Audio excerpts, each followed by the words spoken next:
શક્તિની ઉપાસના કર્યા બાદ હવે કરીએ મહાદેવની કૃપા મેળવવાનો પ્રયાસ।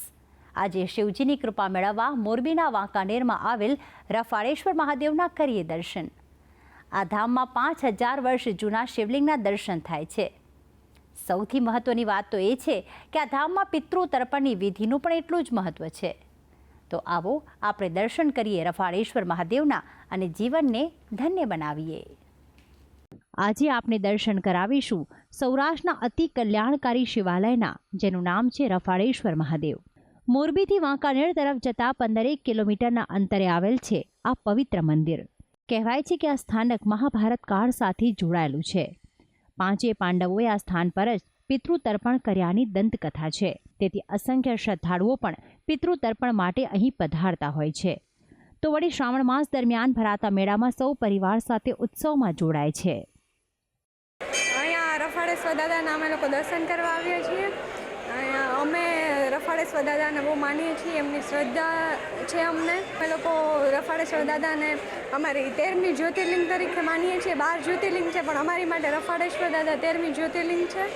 મોરબી વાંકાનેર હાઈવેથી 1 કિલોમીટરના અંતરે આવેલું છે રફાળેશ્વર ગામ, જ્યાં 5000 વર્ષ કરતાં પણ જૂનું આ મંદિર નિર્મિત છે।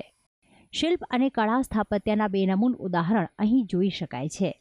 મંદિર પરિસરમાં રફાળેશ્વર મહાદેવ સિવાય હાટકેશ્વર મહાદેવ, પાંડવ પુત્ર ભીમ દ્વારા સ્થાપિત ભીમનાથ મહાદેવ, વાઘેશ્વર મહાદેવ, ભૈરવ અને મહાકાલી માતાના મંદિરો પણ આવેલા છે।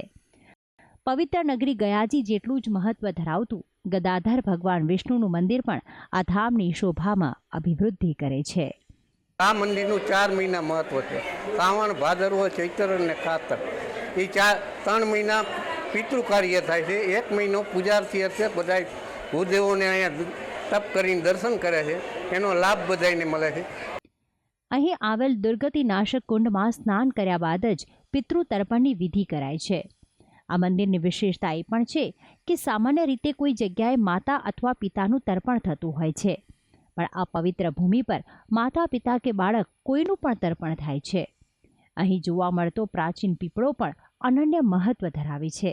કહેવાય છે કે આ જ સ્થળે પાંડુ રાજાનું તર્પણ કર્યા બાદ ગદાધારી ભીમે આ પીપળે પાણી રેડ્યું હતું, જે પરંપરા સામાન્ય ભક્તો પણ અનુસરે છે। રફાળેશ્વર મહાદેવનું મંદિર સમગ્ર સૌરાષ્ટ્રની જનતા માટે શ્રદ્ધા અને આસ્થાનું પ્રતીક છે। વર્ષમાં 4 મહિના શ્રાવણ, ભાદરવો, ચૈત્ર અને કારતકમાં ભક્તો અહીં દર્શનાર્થે પધારે છે। રીપુ નામના રાજાએ અહીંયા તપ કરેલું હતું। એ તપ કરવાથી રીપુ નામના રાજાને ભગવાન પ્રસન્ન થયા હતા અને કીધું હતું, વરદાન આપ્યું હતું। ત્યારે આ રફાળેશ્વર નામનું આ તીર્થક્ષેત્ર કહેવામાં આવે છે। આ તીર્થક્ષેત્રની અંદરમાં અહીંયા નાનાથી માંડી અને ઘરડા સુધીની શ્રાદ્ધ વિધિ કરવામાં આવે છે। ત્યારબાદ મોરબીના મહારાજા લગધીરજી બાપુએ 1946માં આ મંદિરનો જીર્ણોદ્ધાર કરાવ્યો હતો। શ્રાવણ માસમાં રાજ્યભરમાંથી અબાલ વૃદ્ધ સૌ મહાદેવના ચરણોમાં વંદન કરીને ધન્યતા અનુભવે છે। ગર્ભગૃહમાં પવિત્ર શિવલિંગની પૂજા કરીને લોકો પુણ્યની પ્રાપ્તિ કરે છે।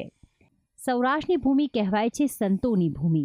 મોરબીનું આ અતિ પ્રાચીન શિવાલય ભક્તો માટે આસ્થાનું કેન્દ્ર બન્યું છે।